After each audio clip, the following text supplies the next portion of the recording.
மனிதர்களையும் தாவரம் மற்றும் விலங்குகளையும் ஏன் இந்த நீரையும் கூட நான் தான் தாங்கிக் கொண்டிருக்கிறேன். என்னை மனிதர்கள் பூமாதேவி என்று கூறுகிறார்கள்.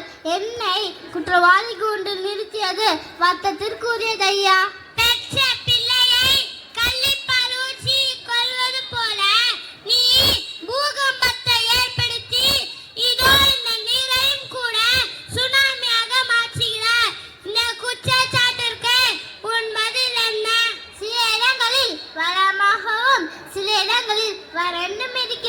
இது இயற்கையின் பண்பு. வளமான இடத்தை மனிதர்கள் பாழ்படுத்துகிறார்கள். நான் பல ஆண்டுகளாய் சுமந்து வளர்த்த மரத்தை சில மணி நேரத்திலே வெட்டி விடுகிறார்கள்.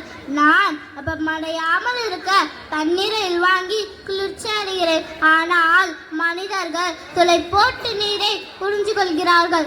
வெட்டி ஆளும் என்னை தோண்டுகிறான், தங்கம் எடுப்பேன் என்னை தோண்டுகிறான். பிளாஸ்டிக் கழிவுகள் என் மேல் பரப்பை மூடியதால் தண்ணீரை வாங்க முடியாமல் தவிக்கிறேன்.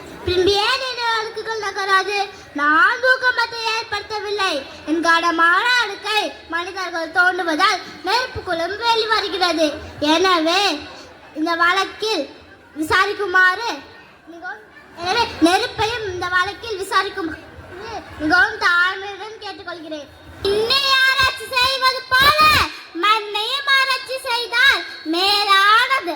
அதாவது எத்தனை விவசாயிகள் மண்ணை பரிசோதித்து உரமிடுகிறார்கள். பருமனாகவும் விரைவாகவும் பயிர் வளர்ந்தால் போதும் என்று உரங்களையும் பூச்சிக்கொல்களையும் என் மேல் போட்டு பாழாக்குகிறார்கள். பஞ்சபூதத்தையும் பாழாக்குவது மனிதர்கள் தான்.